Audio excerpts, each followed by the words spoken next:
네, 반갑습니다, 여러분. 오늘은 여러분들과 항상성, 그리고 그 항상성을 조절하는 대표적인 원리 두 가지가 있어요. 그 두 가지에 대해서 이야기를 한번 해보도록 하겠습니다. 자, 먼저 우리 항상성에 대한 내용은 없기 때문에 선생님이 따로 이야기를 해보겠는데, 자, 이 항상성이라고 하는 애가 누구냐 한다면 항상 일정하게 내 몸의 상태를 유지하는 성질을 우리는 항상성이라고 해요. 외부의 환경의 변화에도 불구하고 내 몸을 항상 일정하게 유지하는 그 역할을 하는 게 항상성이다. 자, 그러면 이 항상성을 유지하기 위해서 내 몸이 어떻게 작용을 하느냐? 항상성을 위해서는 일단 호르몬이 작용을 해야 돼요. 그리고 이제 신경계 중에서 자율신경계가 작용을 합니다. 여기다가 이렇게 뾰족하고 자율신경계라고 쓸게요. 우리 교감신경이나 부교감신경을 얘기를 하는 거죠. 호르몬과 자율신경계가 서로 결합이라기보다는 서로 함께 조절이 돼가면서 항상성을 함께 유지하게 되는 거죠. 자, 그러면 항상성의 조절 중추는 누구냐? 조절 중추 가장 큰 애가 누구냐면 간뇌 시상하부라고 얘기를 해줄 수가 있어요. 시상하부요. 간뇌 시상하부가 어디예요? 대뇌에 있고 손에 있을 때 그 사이에 존재하는 거죠. 자, 그림을 대략 그려보면 대뇌에 있고요. 이렇게 손해가 존재합니다. 여기가 찌글찌글 존재하겠죠. 그런데 요 사이에 요렇게 갈매기 모양인지 아무튼 요렇게 동그랗게 반원의 모습처럼 생긴 애가 간뇌라고 하는 곳이에요. 그래서 이 간뇌를 딱 나눠서 위쪽을 시상, 아래쪽을 시상하부라고 하는데 이 시상하부가 중추가 되어서 우리 호르몬과 자율신경계를 조절하는 거죠. 그리고 그 결과 내 몸이 항상 일정하게 유지되게 된다. 내 몸을 일정하게 유지하는 부분이 뭐가 있냐면 대표적인 체온이 있겠죠. 체온 같은 경우는 36.1도에서 37.5도 정상 범위, 그 범위를 항상 유지하려고 노력을 해요. 내 몸은. 그런 것들이 항상성. 우리 호르몬과 신경이 같이 작용해서 조절하는 것이다. 그 다음 혈당량도 일정하게 조절하죠. 내 피 부분 중에서 0.1%만 포도당량을 차지할 수 있도록 항상 조절을 합니다. 그것도 모두 다 간뇌 시상하부가 중추가 되어서 호르몬과 자율신경이 각각 작용하면서 조절을 하는 거다.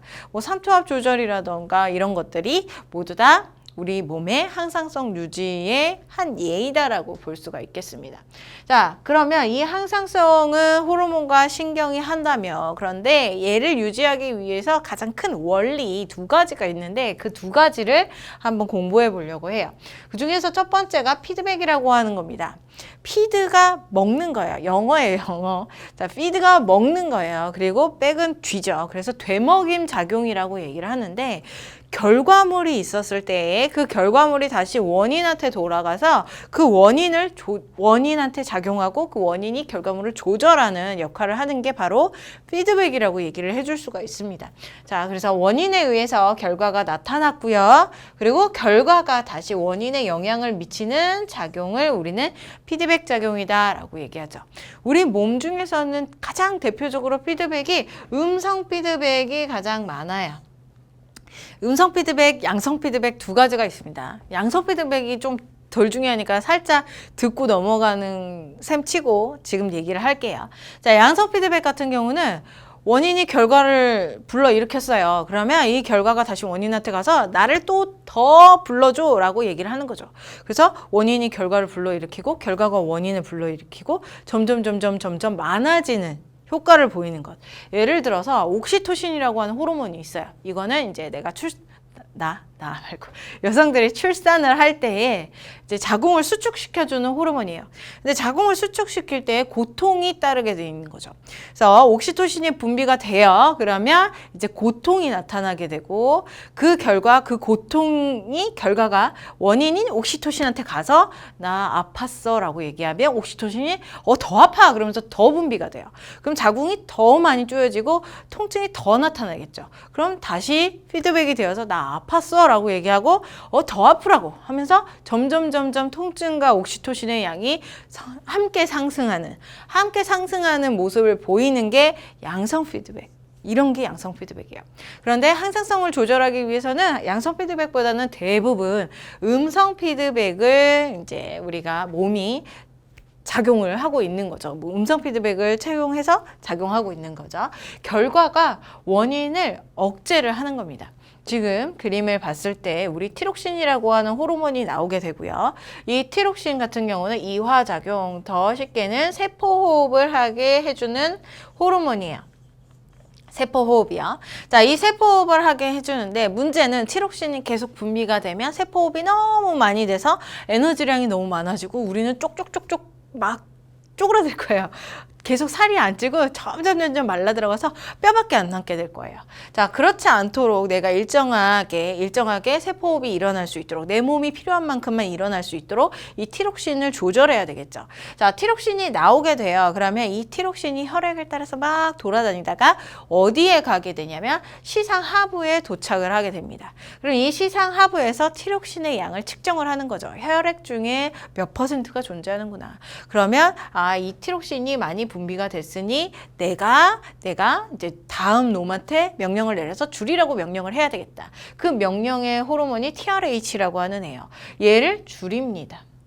얘를 줄여요. 그러면 이 TRH가 혈액을 따라서 어디로 갈 거냐면 뇌하수체로 가죠. 뇌하수체 전엽으로 가서 이 뇌하수체가 TRH가 줄었으니까 자신이 갑상샘을 자극하던 호르몬인 TSH를 줄이게 되는 것이고 그 결과 이제 TSH가 갑상샘에 가서 갑상샘이 알아듣고 티록신을 줄이게 되는 거죠. 줄이게 되는 거죠. 자, 색깔을 바꿔서. 자, 이 결과 티록신이 줄어들었어요. 결과가 원인한테 가서 많았던 티록신이 원인한테 가서 점점 줄여서 자신을 줄이게 하는 이런 게 음성 피드백이라고요. 자, 이렇게 티록신이 많이 줄었어요. 그러면 얘가 다시 또 쭉 가서 너무 많이 줄어서 세포호흡이 안 일어나면 또다시 혈액을 따라서 가가지고 시상하부의 TRH를 증가를 시키고 그 다음에 또 뇌하수체 전엽에 가서 TSH를 증가를 시키고 그 결과 갑상샘을 자극하면서 다시 티록신을 증가를 시킬 수 있는 그런 효과들. 결과가 원인을 억제를 해서 조절하는 효과를 우리는 음성 피드백이라고 얘기를 하는 겁니다. 우리 항상성 조절 작용에서 음성 피드백은 굉장히 빈번하게 나타나고 있기 때문에 정확하게 알고 있을 필요가 있겠죠. 자, 그래서 음성 피드백에 대해서 알아봤고요. 자, 이 음성 피드백의 대표적인 예를 한 가지를 얘기를 해볼게요. 대표적인 예가 바로 티록신인데 이 음성 피드백에 의해서 내 몸 안에서 나타나는 현상이 뭐냐면 티록신이라고 하는 애의 주 성분은 뭐냐면 아이오딘이라고 하는 성분이에요. 아이오딘이요. 해조류에 많아요. 근데 그 해조류를 내가 많이 먹지 않아서 아이오딘이 부족하다. 그러면 티록신이 부족하게 나오겠죠. 성분이 없으니까.